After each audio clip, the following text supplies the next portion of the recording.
भगवान का स्वभाव कैसा है और भगवान करते क्या है, इस चीज की चर्चा करें। तो भगवान का स्वरूप कैसा है, थोड़े ध्यान से सुनिएगा तो ये श्लोक जो है ना, ये आपके समझ में आएगा। बहुत ही आसान और बहुत ही स्पष्ट श्लोक है। सच्चिदानंद रूपाय विश्वोत्पत्त्यादि हेतवे तापत्रय विनाशाय श्री कृष्णाय वयं नमः। अर्थात इसमें कहा गया कि भगवान का स्वरूप कैसा है। तो जो भगवान का स्वरूप है ना, सत घन चित घन आनंद स्वरूप है। भगवान सच्चिदानंद है, सत घन चित घन आनंद स्वरूप। ये तीनों का अलग अलग अर्थ नहीं है। सत घन चित घन आनंद का कोई अलग अर्थ नहीं है। इसका जो ये जो है एक दूसरे के पूरक है हमेशा। इनका जो अर्थ है वो कभी पृथक पृथक नहीं हो सकता। कि भगवान का सत स्वरूप अलग हो, चित और आनंद स्वरूप जो पृथक पृथक हो, बल्कि ये तीनों ही एक है। सत घन चित घन आनंद स्वरूप, ये तीनों एक है।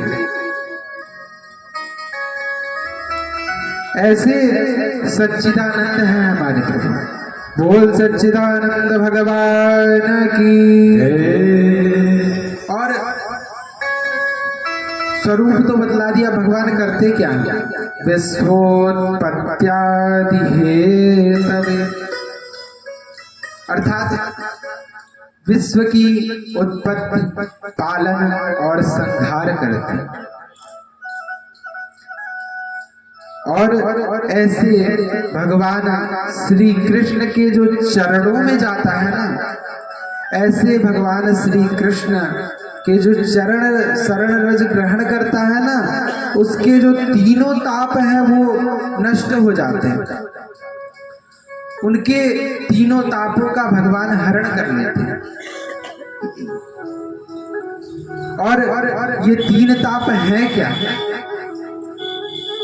दैविक भौतिक तापा, आदि दैविक, आदि भौतिक और आध्यात्मिक, तीन ताप हैं। इसी को कहते हैं दैहिक दैविक भौतिक तापा। ये दैहिक ताप क्या है। दैहिक ताप का जो अर्थ है वो शरीर का ताप है। जो ताप हमें शरीर से मिलता है ना, उसको कहते हैं दैहिक ताप। और जो दैहिक ताप होता है वो दो प्रकार का होता है। एक होता है शारीरिक और दूसरा होता है मानसिक। कोई भी व्यक्ति हमेशा दो तापों से परेशान रहता है। कोई अगर शारीरिक तापों से परेशान है तो कोई मानसिक तापों से परेशान है। जैसे कुछ लोगों के शरीर में भयंकर रोग हो गया, चला फिरा नहीं जाता उनसे, और शरीर के कष्ट से वो बहुत ही दुखी रहते हैं। और यही कहा गया, कुछ लोग शरीर से तो सुख है परंतु मानसिक कष्ट है उन्हें। जैसे मन में कोई ना कोई टेंशन बना हुआ। टेंशन भी बड़ा खतरनाक होता है। टेंशन का अर्थ यह बतलाया गया, हमारे ऋषि मुनि संतों ने बतलाया कि टेन माने 10 और सन माने सूर्य। एक सूर्य जब गर्मी के महीने में तपता है तो हमारी खोपड़ी वैसे ही गर्म कर देता है। तो जिसके भीतर 10-10 सूर्य तप रहे हो वो कितना गर्म होगा। उसको सोच लो कितना कष्ट मिलता होगा। उस बेचारी की हालत ही क्या होगी। एक सूर्य तो हमारा ये हालत कर देता है, और दूसरे जब 10-10 सूर्य जिसके अंदर तप रहे उसकी क्या हालत करेगा वो। उनको हमेशा कोई न कोई टेंशन लगा ही रहता है, कुछ न किसी बात की चिंता लगी ही रहती है। ये जो चिंता होती है ये भी बड़ी खतरनाक होती है। चिंता हमेशा संसारिक लोगों का होता है, और चिंतन जो होता है वो हमेशा भगवान के श्री चरणों का किया जाता है। इसलिए कभी भी चिंता ना करें। चिंता करने का तो कोई लाभ ही नहीं, और जब भी करें तो भगवान का चिंतन करें।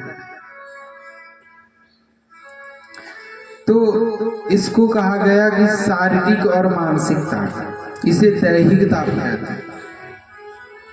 इसमें व्यक्ति हमेशा अपने शरीर से, कोई मन से टेंशन में लगा रहता है, उसको कोई ना कोई समस्या घेरे रहती है। इस समस्या को कहते हैं दैहिक ताप। अब जो दूसरा ताप है वो भौतिक ताप है। भौतिक ताप का अर्थ क्या है? जो भूत प्राणियों समझे। भूत प्राणी का अर्थ, भूत प्राणी जैसे सांप हुआ, बिच्छी हुआ, और शेर, भालू, हाथी जंगल में छोड़कर अपने घर में आ जाए। अब किसी को सांप ही काट लिया, एक्सीडेंट भी हो गया, सांप ही मान लीजिए काट लिया, तो ये तो भौतिक ताप हो गया, इसमें कोई भी समस्या नहीं थी। लेकिन अब एकाएक आया तो काट लिया, तो ये भौतिक कष्ट होता है। अब कोई भी बाहर से जीव जंतु आ गया, वो हमारे घर में घुस गया, ये तो भौतिक ताप है। एकाएक आपदा आ गई हमारे घर में, तो इसे भौतिक ताप कहते हैं। और जो तीसरा ताप है वो दैविक ताप है।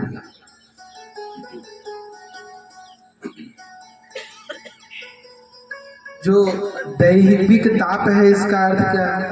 जैसे भूकंप आ गया, घर का हिल जाना, ओला वृष्टि हो गई, फसल चौपट हो जाता है, बाढ़ आ गया, सब कुछ बह जाता है।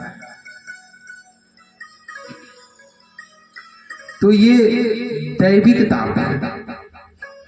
इन तीनों तापों में सारे संताप आ जाते हैं। इन्हीं तीनों तापों में सारा संताप आ गया। तो कहा गया तापत्रय विनाशाय, अर्थात इन तीनों तापों को जिनकी शरण चरण रज ग्रहण करते ही तत्क्षण निवृत्ति हो जाती है। भगवान सच्चिदानंद वो है जिनकी शरण रज जब हम ग्रहण करेंगे ना, तो ये तीनों तापों का नाश तुरंत कर देते हैं। फिर हमें इन तीनों तापों का टेंशन नहीं रहता। तो जिनकी शरण चरण रज ग्रहण करते ही इन तीनों तापों का तत्क्षण नाश हो जाता है, ऐसे गोविंद के पाद पद्मों में हम बारंबार प्रणाम करते हैं। बोलिए सच्चिदानंद भगवान की। यं प्रव्रजन्तमनुपेतमपेत कृत्यं द्वैपायनो विरह कातरया जुहाव। पुत्रेति तन्मयतया तरवोऽभिनेदुस् तं सर्वभूत हृदयं मुनिमानतोष। कहा गया श्री वेद व्यास जी महाराज के जो पुत्र थे भगवान श्री सुखदेव जी, वो जन्म लेते ही सन्यासी बनकर, जन्म लेते ही उन्हें सन्यास की भावना आ गई और वो सन्यास के लिए निकल पड़े बिना यज्ञोपवीत छोड़ कर्म के। तो ऐसे जब जाने लगे तो उनके पिता का तो मोह होता है बच्चे से, तो उनके पिता जो थे श्री वेदव्यास जी महाराज, वो अपने बेटे के विरह में उनके पीछे पीछे जाने लगे और चिल्लाने लगे, बेटा बेटा। तो उनको श्री सुखदेव जी ने वृक्षात्मक होकर उन्हें जवाब दिया। ऐसे श्री सुखदेव जी महाराज को हम बारंबार प्रणाम करते हैं। बोलिए श्री सुखदेव जी महाराज की। और सुखदेव जी महाराज को प्रणाम कर हम आगे की कथा में प्रवेश करते हैं। नैमिषे सूतमासीनम् अभिवाद्य महामतम् कथामृत रसास्वाद कुशलः सौनको ब्रवीत। अर्थात नैमिषारण्य की पावन भूमि पे श्री सूत जी महाराज विराजमान है और उन सूत जी महाराज से सौनक जी ने कहा कि महाराज अब भयंकर कलयुग आ गया है और कलयुग में के जो ये कलुषित वातावरण है ना, इनमें सारे जीव का कल्याण किस प्रकार से होगा, क्योंकि कलयुग तो सब पे सवार है। बोलिए प्रेम से राधे राधे। राधे राधे बोलना भी जरूरी है, झक्की खोलना पड़ेगा ना, इसलिए। तो सौनक जी ने श्री सुखदेव जी से प्रश्न किया कि इस कलयुग में इन कलुषित प्राणियों से जो भगवत की प्राप्ति किस प्रकार से होगी, क्योंकि इनको तो काल रूपी ग्रास ने, ये काल रूपी ग्रास के मुख में है। और जैसे भयंकर सर्प जो होता है वो अपने मुख को फैलाकर बैठा हो और उसके मुख में कोई भी जीव अगर प्रवेश कर जाए ना, तो वह जीव कब तक सुरक्षित है, वो तो सुरक्षित वो फिर नहीं रहेगा जब उसके मुख में चला गया। तो उसी प्रकार से कहा गया कि हम लोग भी जो कलयुग रूपी काल रूपी ग्रास है इसके मुख में बैठे हुए हैं, तो हम लोग भी कहाँ तक सुरक्षित रहेंगे। तो इसी चीज का सौनक जी ने सुखदेव जी महाराज से प्रश्न किया, सूत जी महाराज से इसी चीज का प्रश्न किया कि कैसे इस चीज से छुटकारा पाया।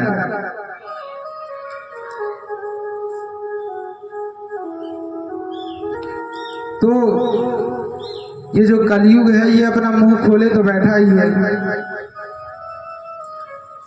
तो अभी तो खैर हम लोग फिर भी बहुत सुरक्षित हैं, आगे का कलयुग किस प्रकार से आएगा इसकी कोई चर्चा करना ही बेकार है। तो अभी हमारा कलयुग जो है ये लिमिट का है, इसमें तो कहीं भागवत जी की कथा सुनने को मिल रही है, कहीं भगवान का घंटी बज रहा है, कहीं भगवान के मंदिर में जाओ तो दर्शन भी मिल जाता है शांति से। आगे का जो कलयुग है ये बड़ा ही खतरनाक है। तो सुखदेव जी ने कहा, काल व्याल मुख ग्रास त्रास नाश है कवि श्रीमद् भागवतम शास्त्रम कलौ कीलेन भाषितम। अर्थात संतों ने इस सर्प की गति की उपमा दी गई है। इसको ये जो कलयुग है इसको सर्प की गति की उपमा दी गई है, अर्थात ये कोई सर्प से कम नहीं है। जैसे कोई सर्प तीव्र गति से भाग रहा हो, इस संसार में भी अहिनिस कुछ ना कुछ परिवर्तन होता ही रहता है। कोई ऐसा तो है नहीं कि एक जगह पे समय भी स्थायी हो। अभी यहाँ पे है, थोड़ी साफ सफाई है, फिर थोड़ी देर बाद गंदगी हो जाएगी, फिर साफ सफाई होती ही है ना। इसी प्रकार से संसार का हमेशा कुछ ना कुछ परिवर्तन होता रहता है। तो जैसे अगर कोई पैदा हुआ, बूढ़ा हुआ और वो मर गया, तो इस चीज का उसे भान नहीं पता चलता बिल्कुल। अब हम कभी अपने समय में आप ही लोग ले लीजिए, कभी अपने समय में एकदम जवान रहे होंगे और अब आप लोग की भी अवस्था धीरे धीरे कम होती आ रही है। तो इस चीज का आप लोगों को ये पता चला कि हमारा बुढ़ापा कब आ गया। जन्मदिन तो सबको याद रहता है अपना, लेकिन कभी ये बता दो आप लोग कि कोई भी ये बता दे कि हमें इस तारीख में हमारा बुढ़ापा आया है, ये तो किसी को नहीं पता चल रहा है। तो वही कहा गया है भागवत जी में कि ये जो तीव्र गति से समय भाग रहा है इसका किसी को कोई भी अंदाजा नहीं है, कोई भी पता नहीं चल रहा। इसलिए संतों ने इस संसार को सर्प की उपमा दी। सरति गच्छति इति संसार, मतलब जो प्रतिपल प्रतिक्षण परिवर्तन की ओर जा रहा है, परिवर्तन की ओर खिसक रहा है, उसका नाम संसार है। और जैसे किसी व्यक्ति को कोई सर्प काट ले, फिर उस व्यक्ति को कोई कड़वी नीम की कटु नहीं लगती। अगर कोई सर्प काट ले तो उसको कड़वा नहीं पता चलेगा, तो जैसे उसको कटु नहीं लगती क्योंकि पूरे शरीर में उसके उस सर्प का भयंकर जहर विष फैला हुआ है। उसी प्रकार से इस संसार में हम सभी भी काल रूपी व्याल से ग्रसित हैं। काल रूपी व्याल अर्थात कलयुग के प्रभाव में हम लोग भी उसमें पड़े हुए हैं। इस प्रकार से इस संसार में सभी उसी से ग्रसित हैं। हम सभी इस काल रूपी व्याल से ग्रसित तो हैं, इसलिए कोई साधन बताइए जिससे हमारे भीतर भक्ति ज्ञान और वैराग्य का मान वर्धन हो और हम इस संसार के माया मोह रूपी के रोग, माया मोह का जो रूप है रोग का ना, इससे बच सके। सौनक जी महाराज ने कहा कि आपकी जिज्ञासा को सुनकर के सूत जी महाराज बड़े ही गदगद हो गए। सौनक जी महाराज की जो जिज्ञासा थी ना इस विषय में, उत्सुक थे, वो ग्रसित हो, वो बड़े ही इस चीज को समझ के गदगद हो गए कि भाई किसी को संसार के हित के बारे में इतनी चिंता, इतनी उत्सुकता थी उनके अंदर। और फिर सूत जी महाराज कहते हैं, ऋषियों मुनियों, अब आप ध्यान से इस कथा को श्रवण करें, क्योंकि अब मैं जो आपको सुनाने जा रहा हूं ना, वो समस्त शास्त्रों का सार है। सार बताने जा रहे हैं सुखदेव जी इसको। ये जो भागवत जी की कथा है ना, वो समस्त शास्त्रों का सार है, जिसको श्रवण करने से हमारे भीतर का जो सारा अंधकार है वो मिट जाता है, वो नष्ट हो जाएगा। यह माया मोह का जो भयंकर भय है ना हमारे भीतर, उसका भी समाप्त हो जाएगा। और वह सारत्व है श्रीमद् भागवत महापुराण। भागवत जी में भक्ति की भी चर्चा है और ज्ञान वैराग्य क्या भी ज्ञान वैराग्य का भी वर्णन है। इसलिए अब हम तुम्हें भागवत जी की कथा श्रवण कराने जा रहे हैं। भागवत जी का अभिप्राय हमारी ही भक्ति है। भागवत जी का जो अभिप्राय है ना, वो सूत जी महाराज के नजरों में ही भक्ति है। और समझदार व्यक्ति ही हमेशा भक्त होता है। और जो समझ में नहीं आ रहा उसी का नाम भगवान है। भगवान कभी किसी के समझ में नहीं आते, तो जो समझ में नहीं आ रहा उसी का नाम भगवान है।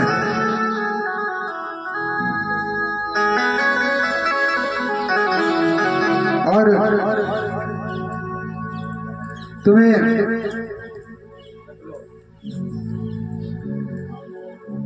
भागवत जी की कथा श्रवण कराने जा रहे हैं।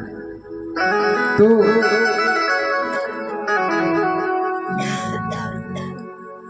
जो इस सारे रहस्य को समझा दे उसी का नाम गुरु है। भागवत जी के जो भी किसी गुरु का अर्थ एक ये भी बताया गया, जो अंधकार से प्रकाश की ओर ले जाए उसका नाम गुरु है। गुरु कहा गया भागवत जी में, कहा जो इस सारे जो रहस्य है इसको समझा दे उसका नाम गुरु है। अज्ञानं तिमिरान्धस्य ज्ञानाञ्जनं शलाकया चक्षुरुन्मीलितं येन तस्मै श्रीगुरुवे नमः। जो हमारे अज्ञान के अंधकार को मिटा दे, हमारी आंखों पे जो ज्ञान का अंजल लगा दे, वही है सच्चा गुरु। गुरु में 2 अक्षर बताए गए हैं, जिसमें गु का अर्थ अंधकार होता है और रू का अर्थ जो होता है वो प्रकाश होता है। तो गुकारः अंधकारस्यात् ऋकारस्तन्निरोधकः अंधकारः प्रकाशस्त्वात् गुरु इत्यभिधीयते। कहा गया जो हमारे अंधकार अज्ञान के अंधकार को मिटा दे कर हमारे भीतर ज्ञान का प्रकाश भर दे उसी का नाम गुरु है। और श्रीमद् भागवत जी में इन सब की चर्चा है। एक बार परीक्षित जी, महाराज परीक्षित को जब 7 दिनों में मरने का श्राप मिला ना, और राजा परीक्षित अपना सर्वस्व त्याग कर गंगा किनारे सुख ताल में बैठे हुए थे, उस समय राजा परीक्षित को मृत्यु के भय से, अब राजा परीक्षित को भी मृत्यु का तो भय था। प्रेम से बोलो राधे राधे। कई लोग तो सो रहे हैं, अभी भी मेरे को दिखाई दे रहा है। चलो भैया एक भजन तड़कता ऐसा लगा दो तो, क्योंकि हमारे जो अलवर की जो गोपियां है ना, इनका जो नींद जाएगा वो भजनों से ही जाएगा। तो एक भजन लगा दो बढ़िया। जो करते रहोगे भजन धीरे धीरे, जो करते रहोगे भजन धीरे धीरे, जो करते रहोगे भजन धीरे धीरे, जो करते रहोगे भजन धीरे धीरे, भजन धीरे धीरे तो मिल जाएगा वो सजन धीरे धीरे, तो मिल जाएगा वो सजन धीरे धीरे। जो करते रहोगे भजन धीरे धीरे, जो करते रहोगे भजन धीरे धीरे, भजन धीरे धीरे तो मिल जाएगा वो सजन धीरे धीरे, तो मिल जाएगा वो धीरे।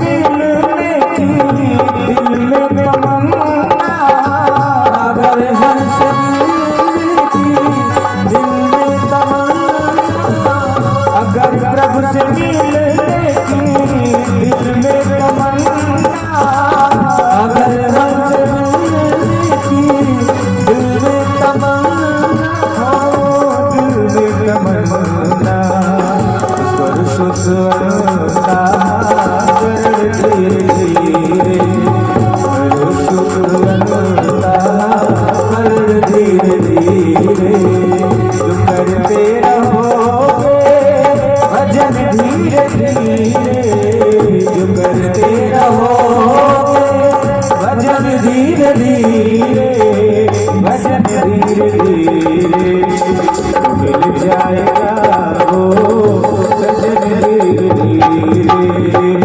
मिल जाएगा वो सजन धीरे धीरे।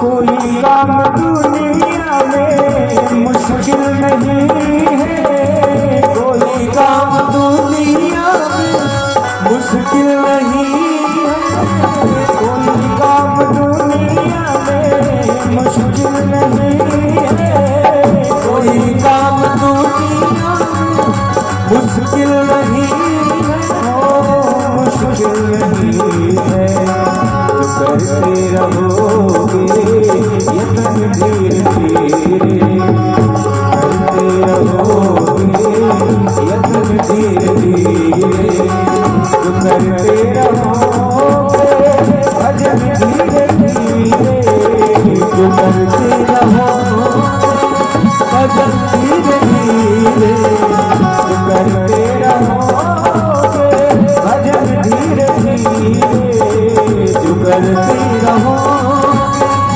भजन धीरे धीरे, भजन धीरे धीरे, मिल जाएगा वो सजन धीरे धीरे,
परीक्षित को भी मृत्यु का भय था। तो जब महाराज परीक्षित उस नदी के तट पर बैठे थे ना, तो श्री सुखदेव जी महाराज उन्हें भागवत जी की कथा को श्रवण कराने के लिए वहां आए। और कथा सुनना आरंभ जैसे ही उन्होंने आरंभ किया, उसी समय स्वर्ग लोक के जो देवी देवता थे वो अपने हाथों में अमृत का कलश लेकर वहां पहुंच गए। और वह सुखदेव जी महाराज से कहने लगे कि ये जो भागवत जी की जो कथा है ना, उसे आप हमें श्रवण करा दीजिए और बदले में परीक्षित जी को ये अमृत का कलश पान करा दीजिए। इससे परीक्षित जी का जो मृत्यु का भय है ये दूर हो जाएगा। तो सुखदेव जी महाराज हंसते हुए बोले, मूर्ख देवताओं, तुम अपना कार्य बनाने में बड़े ही कुशल हो। तो देवता तो वैसे भी अपना कार्य बनाने में कुशल है। तो जब ये बात बोली तो देवता भी बड़े आश्चर्यचकित रह गए। तो देवताओं ने पूछा, क्यों भगवान? तो उन्होंने कहा कि आप हमें ये अनमोल मणि हमसे लेकर आप हमें एक कांच का टुकड़ा पकड़ाना चाहते हैं। हमारे लिए ये जो भागवत जी की कथा है यही हमारे लिए सबसे बड़ा अमृत है। भागवत जी की कथा है, ये वाकई अमृत है। प्रापस्यामो वयम सर्वे श्रीमद् भागवतामृतम, अर्थात आप हमें ये भागवत जी की कथा श्रवण कराइए। इतना सुनते ही जब सुखदेव जी महाराज ने विचार किया और देवताओं को अपना कार्य बनाने में कुशल है, जब इन देवताओं को अपना कार्य बनाना होता है ना, तो ये कुछ भी किसी से भी मांग सकते हैं। स्वकार्य कुशलासुरा कहा गया, स्वकार्य कुशलासुरा अर्थात अपने कार्य को बनाने में देवता कुशल है। तब सुखदेव जी महाराज हंसने लगे और बोले, देवताओं तुम बड़े ठगिया हो। भाई कांच का टुकड़ा हमें क्यों दे रहे हो? हमारे पास जो अनमोल मणि है यही रहने दो हमारे पास, हमें उस कांच के टुकड़े की कोई आवश्यकता नहीं है। क्व सुधा क्व कथा लोके क्व काचः क्व मणिर्महा ब्रह्म रातो विचार्यैव तदा देवांजहासः। सुखदेव जी का नाम ब्रह्मरात और परीक्षित जी का नाम विष्णुरात है। दोनों अपने माँ के पेट में भगवान का दर्शन किए। सुखदेव जी महाराज ने भी किया है और परीक्षित जी महाराज ने भी किया। इसकी चर्चा आगे आएगी। इसलिए दोनों ही भगवत कृपा पात्र हैं। सुखदेव जी ने कहा, उठाओ अपना यह अमृत का कलश और भाग जाओ यहाँ से। अगर तुम यही कथा श्रद्धा से श्रवण करने आते तो यहाँ बैठकर हम तुम्हें सुना देते, परंतु तुम तो इस कथा का मोल भाव करने आए हो। तुम इस कथा को श्रवण करने के अधिकारी नहीं हो। सुखदेव जी ने यह कहकर देवताओं को वहां से हटा दिया। अभक्तांश्च विज्ञाय न ददौ स कथामृतम् श्रीमद् भागवती वार्ता सुराणाम अपि दुर्लभम्। ये वो देव दुर्लभ दिव्य कथा है जिसकी याचना करते ही देवता वापस लौट गए। उन्हें ये कथामृत नहीं मिला। शौनक जी ने कहा, जब इतनी जोरदार यह कथा है तो 7 दिन में ही क्यों फटाफट सुना दी। सुनाई जाती है कम से कम पुरुषोत्तम मास में तो 1 महीना इसे सुनाओ। आगे की कथा की चर्चा हम लोग कल करेंगे। आज की कथा थोड़ी देरी से हुई, परंतु कल की जो कथा है वो अपने समय से 1 बजे से प्रारंभ हो जाएगी 4 बजे तक। 4 बजे क्या वो हरी इच्छा तक चलती रहेगी। इसलिए कल से कथा में अपने समय अनुसार ही है। आज की कथा को यही विश्राम देते हैं। बोलिए श्रीमद् भागवत महापुराण की। तो आइए एक छोटा सा भजन, अपने मन को जो है वो वृंदावन की तरफ ले चलते हैं और इस भजन में कम से कम आप लोग खड़े होकर थोड़ा झूमते हुए गाएंगे। मैं राधे राधे गाऊं, मैं श्यामा श्यामा गाऊं, मैं राधे राधे गाऊं, मैं श्यामा श्यामा गाऊं, मैं राधे राधे गाऊं, मैं श्यामा श्यामा गाऊं, मैं राधे राधे गाऊं, मैं श्यामा श्यामा गाऊं। मेरा मन पंछी बोले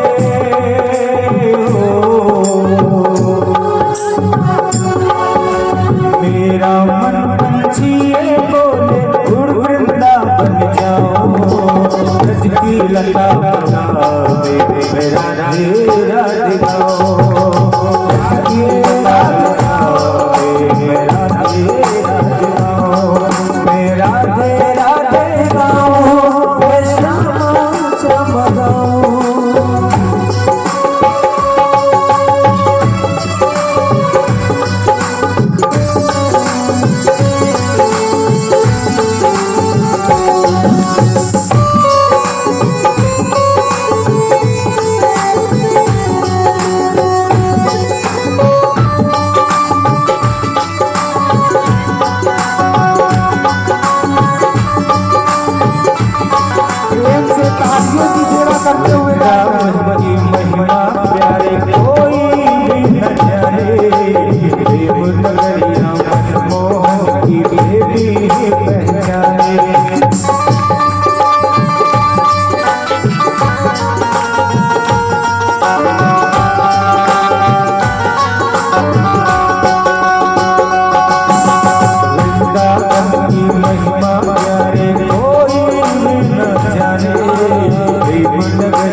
बनवा दुख मिट जाएंगे, राधा राधा सुन के माता दौड़े आएंगे।